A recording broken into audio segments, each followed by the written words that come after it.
All right, I'll try to keep this black screen as short as possible so that you guys don't get bored. So you guys wonder that why is a restaurant with red video later than usual? Because it usually doesn't take a long time to make.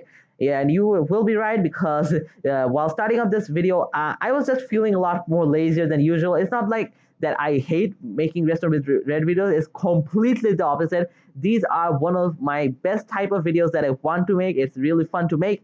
So I was just being a little bit lazy, just getting started. But yeah, I got there and the video is ready, and hopefully you guys are gonna be enjoying it. Now, enjoy the rest of the video. Hello everybody, my name is RedBlockss and welcome back to another episode of Restaurant with Red, and congratulations to all of you guys for making it through the tutorial section of the series. At least I think so, because I think with the ending of the last episode, I have now pretty much covered every single basic element that you guys should know before you guys start up Redstone by yourself. At least I think so, because if there's any mechanic that I have missed, definitely let me know down in the comment section, because I don't want to leave you guys hanging.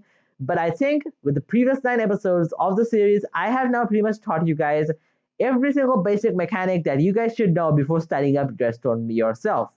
Now, just by knowing the mechanics of Redstone, you guys should not dive into Redstone just by knowing that. Now, even though if you make a Redstone contraption that works just by knowing the mechanics, believe me, at the end of the process, you're gonna get yourself a little of a headache, or your brain just might go sore, because just by knowing the mechanics and just diving into the Redstone, yeah, you just might develop some bad habits while doing the Redstone, or just might do some, not some necessary or efficient things, which is gonna make your brain go sore. Now, hopefully, in this video and the next video, I'm going to be showing you guys some tips and tricks that you guys should follow while doing Redstone by yourself. Now, by doing this, you obviously get the new tips and tricks that you should do by a pro. Now, just being honest, I could have ended the series right over here, because, the main goal of the series was to get the mechanics across to you guys. But come on, the series was made to be a beginner's guide to Redstone, and beginner just cannot just learn the mechanics and just dive into Redstone, right? You need to know some tips and tricks, which is going to help you to guide through the Redstone contraption building process. So yeah, this is going to be a two-part thing, I guess. So part one of tips and tricks. In today's video, the basic tips. And I'm not going to spoil the next one, but I think the next one is also going to be important. Now, what happens after these two videos? Because even though I'm hyping up these two, and these are just basically two, even everything being said and done, these are just two, right? So after this two, what I'm thinking is the mechanics that I've shown you guys across the series, I'm going to be taking a test on you guys to see what you guys have learned. Now, obviously, in terms of tests, I mean like 3 or 4 questions, basically just solving some restaurant contraptions, but that way you guys will get a little bit of a teaser as to how to design restaurant contraptions by yourself. Because throughout the series, I just have given you guys some examples, some mechanics of how to do it, but at the test, you guys were able to do that by yourself. Now, you guys also might be wondering how the series will continue after the test.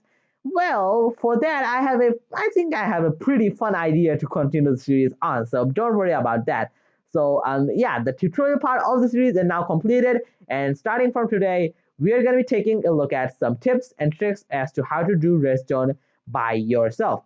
With all of that big of an intro out of the way, now we're just going to get into some tips and tricks that you guys should follow while doing Redstone contraptions by yourself. So as always, there's going to be timestamps down in the description for you guys to check out if you guys want to check out any specific tips or tricks while doing Redstone. And there's also going to be a series playlist down there so that you guys can, check out any other episodes of the series if in case you have missed them or you just want to rewatch them. So yeah, with all of that being said, now let's jump into this video. So our first tip may sound really obvious on the surface. Like when you hear it, you might just go like, I already know this thing, why would I need to relearn it? But believe me, if you're doing a restaurant contraption at a larger scale, it is one of those tips which just slip through your mind and you just forget to do them. And if you're able to remember these tips, it is going to save you from a lot more headaches, and it's just going to make your restaurant contraptions look a lot more nicer, cleaner, and good looking overall. Now, to demonstrate this tip, I'm going to be using this little redstone contraption over here. As you can see, it is quite little and a lot more compact. Now, this redstone contraption is known as the auto dropper redstone contraption.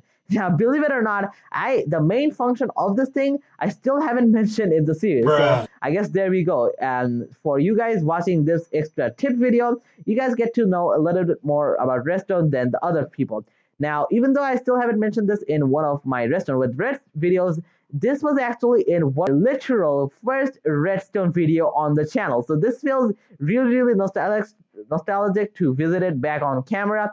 So yeah, this was in one of those, survival tips video. So if you guys want to check out that video, there's going to be a card on screen right now. So if you guys want to check that out, go ahead.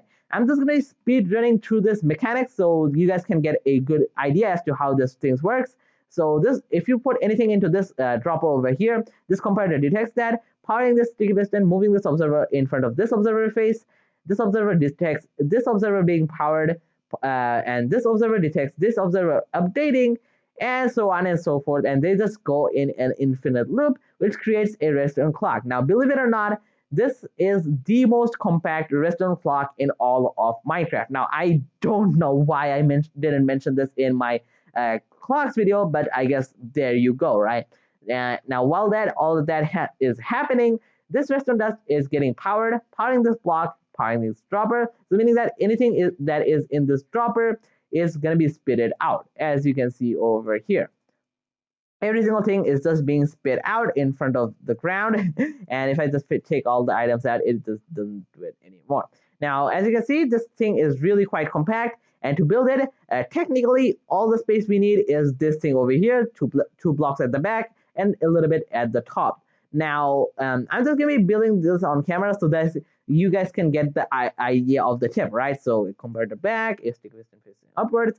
Now already I'm gonna have to break all two of these blocks because I have to place an observer facing this way. And I mean, you guys can already probably imagine like why you should not build at a claustrophobic place, because it requires you to break all the stuff all the time. You don't know how much space you're gonna need, and most of all, it is just annoying. So yeah, it's one of those things you guys should not do. But anyways, I have now finished the redstone contraption, and it was really quite annoying, if I'm being honest. Even this little thing took me like, I don't know, 10 seconds. If I did it like here, it would like probably be like, I don't know, 5 seconds or something. And you're probably not going to be building this in creative mode, being honest, because in creative you have all the space you want. But in survival mode, yeah, it is just nice to build in a large space. It gives you enough room to think, and the redstone is just a lot more clearer. Anyways, that is going to do it for our first tip. Now let's move on to our second one. So next up we have ourselves the skeleton of a redstone contraption. This is actually one of the tips that I actually have mentioned in the series before, but this is really powerful because it is one of those things which really like makes redstone contraptions easier for yourself. So yeah, you guys should definitely use this thing before you're doing a redstone contraption. Now, the skeleton of a redstone contraption, basically what it does is basically you have every single thing in a redstone contraption set up in their position, and then you just have some levers going into them just to check out the fact that when and how you should power them, right? So here we have ourselves the layup of a 3x3 piston door. Now, I can just flick the levers around and just see how they work, right? Now, I'm not going to explain how this thing works because, I have already done that in my 3x3 video, 3x3 piston door video, that is, which is going to be in the playlist down in the description for you guys to check out. That is also, again, in the playlist. So if you guys want to check out that as well as some other videos, there you go. It's a lot more convenient, right? Anyway, so let's get back to this thing, right? So just by explaining all of them, if you're not even familiar with how this thing works, you'll understand the fact that these are not important. And even when retracting, these don't interact with these two blocks over here. By doing that, you can get that mechanic in your head rather than just by doing that by just brute force redstone, right? By doing that, you had to have every single thing connected up first to understand the whole thing, which is just really not efficient because, to understand something, you don't need to go directly in. But the main factor here is this middle bit right here. Now, by doing this by redstone, this is pretty much impossible because this thing is massive. Like the first time that I did it, it was really huge. But yeah, so yeah, you do not want to do just direct restaurant, right? But by doing levers, it's a lot more easier. I want to do that, do that, get myself a lever, place it there, and boom, we have ourselves a complete extension. While doing a retraction, as you can see over here, I'm just going to retract all of these things back. And as you can see over here, again, as I mentioned, these do not matter. So I can understand that by just flicking these levers. And there we go, all of them retracted back. And now we just want to retract this bit back, right?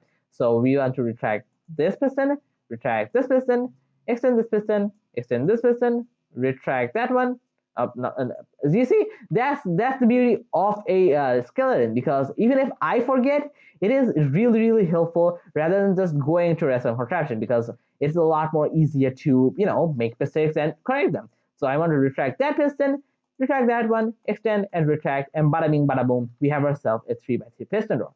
Now, as you guys saw, it's a lot more easier than just putting the rest on end, because that is the main point of the restaurant contraption, right? You just don't want to go through the whole thing just to understand how it works. So if you're doing any type of restaurant contraption, just place your things in and then just do the skeleton method. Believe me, in any type of restaurant contraption, it's easier, just not the piston door types. Although this is the most, this is the best type to do it. But believe me, in any type of restaurant contraption is this useful. Anyways, with all of that being said, now let's move on to the next tip. For the next step, just take a look at my inventory, right? So I have every single thing, a regular redstone processor. I have myself some repeaters, some blocks, some redstone torches, some redstone comparators. I even have myself some redstone dust and a sticky piston. But these two things are an absolute no-no to have in your inventory while doing redstone contraptions, because even though this may seem like, in-game knowledge, this applies heavily to redstone contraptions, because if you guys didn't know, water buckets and lava buckets delete any type of tile entity while they're flowing. So meaning that a tile entity is basically something which relies on other blocks to be supported on. So basically redstone dust, redstone repeaters, redstone forces, all of them are tile entities, and you'll notice that most of redstone contraptions are tile entities. So this is incredibly bad if you are doing something with water or lava. Basically you have them in your inventory and you just scroll a little bit too far, place them down, and everything just goes not according to plan. Everything just flows away. So yeah, you should definitely manage your inventory while doing redstone with all of this stuff, because even though this may seem like all of them survive, because believe it or not, some of redstone components, or I should say tile entities, are actually water loggable. So meaning that here we can also see ourselves, we have ourselves the comparator, the repeaters, all of those stuff, they actually were able to survive. And even though they might seem like they survived, that's because they are water loggable, at least on Bedrock Edition, because on Java Edition, nothing is water loggable in terms of redstone. But yeah, that just literally detonates all of your redstone. But it gets even worse, because with a lava bucket, there is nothing called lava loggable. So meaning that if you accidentally spill lava on top of your redstone contraptions and are really slow in terms of picking them up, it is gonna get through. Oh god, I can't even remove it. Oh goodness. Okay, there we go. It is gonna literally burn through every single thing that you have there, even your blocks if they are flammable. So yeah, lava is even more dangerous. So the tip that I'm giving you guys is do not have lava buckets or water buckets on yourself while doing any type of redstone contraption. Now I know that it may seem cool to do water and lava type redstone contraptions, because I have done them myself and they are incredibly cool to make. And yeah, I can incredibly get the fact that you guys want to do it, and you should do it because they are really fun, right?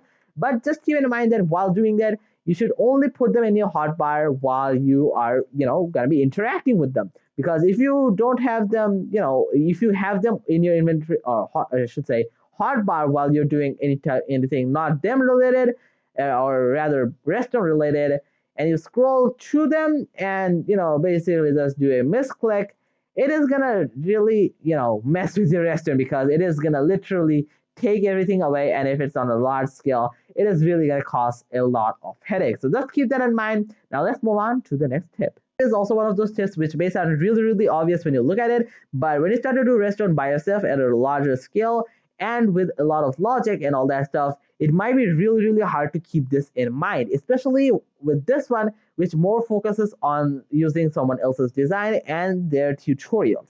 Now, to demonstrate this thing, I'm going to be using my 3x3 piston door world, which I used to demonstrate the 3x3 piston doors, which didn't utilize the slime and honey block mechanics. So to those of you who watched that video, this may seem really familiar, but yeah, that's that. Also, if you guys are curious as to what this is one of my personal projects. I'm still working on it. I do actually want to make a video on it, but it's still not finished, so I'll keep on working on it. But by this simple glance, you guys can already guess what this is, so I'm not going to show that anymore.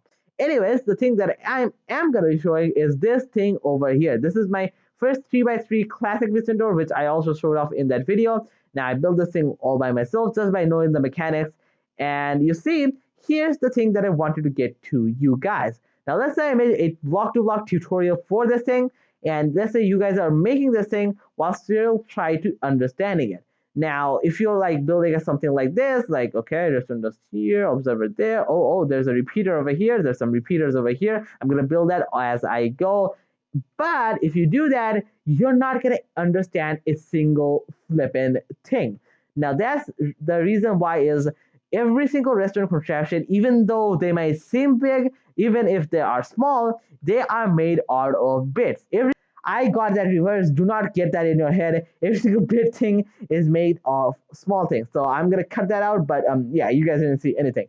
Every single big thing is made out of small things. So here, there's a lot of small things going on, but they combine into a nice 3x3 piston door, which functions in terms of closing and in terms of opening. And I'm now gonna get imbalanced. Oh no, it works 100% of the time. So there's a lot of things going on behind this. And if you're designing a restaurant contraption by just basing it off of someone else's design, and you're just building it all at once, it is not going to work in terms of designing it, building it, or just understanding it, because every single restaurant contraption goes by bit. Every single bit happens individually, but by pulling all of them together, you get yourself the complete restaurant contraption. So the thing that I'm getting at is, if you're designing a restaurant contraption or just building it based off of someone else's design, do it bit by bit. Here, as I saw, like, this is actually this is literally the past tip. So it should be still in your head that when I flick this lever, the first thing that should happen is this block, spitting this block out. And now if you guys can take a look at that. Oh, sorry, wrong part, but okay, there we go. All right, so as you saw that block spit out first. After that, all of this happened. Now, when you're designing this stuff, you cannot just go like, okay, that did that. No, you have to do that. Okay, this did this. Now I'm gonna do that. So that is the message I'm gonna give you guys. Do every single restaurant project bit by bit, and do not go in a rush, because that is not gonna work for any type of restaurant contraption. So bit by bit is the way to go, which ties into perfectly with our next tip, color coding. Now, color coding is one of those things which even I fall victim for not using very much, because I'm just not a complete pro, and I just like keep that back in the back of my head. So even I forget to use this a lot of times. But believe me, color coding, if you can get it in one of your redstone habits while doing it in your day-to-day life, it is not only going to make your redstone contraptions look a lot more beautiful, it is going to make sure that your head is a lot more clearer when you do the redstone contraptions, and the redstone is a lot more organized in your brain. So basically, color coding, what it is you assign basically a lot of colored blocks to certain contraptions. So here I have myself the worst type of example that I could bring up for this thing, which is, I mean, it is simple, so hopefully you guys can also understand how it works. But yeah, I'm sorry not building a huge and massive thing, because that would have taken a lot of time and you guys probably wouldn't even understand the whole thing. So here we have ourselves a double piston extender with color coding. Now, to make you guys understand how the color coding works, let's just dive into it. So here we have ourselves a different color world than this one. This is red color. So this is assigned to this bottom piston, which needs to be extended at 3 ticks. So we have ourselves 3 ticks assigned to this red world to this repeater. Now to the middle piston, we have ourselves this orange wool assigned to the middle one, which is on 6 ticks. 4 plus 2 is 6.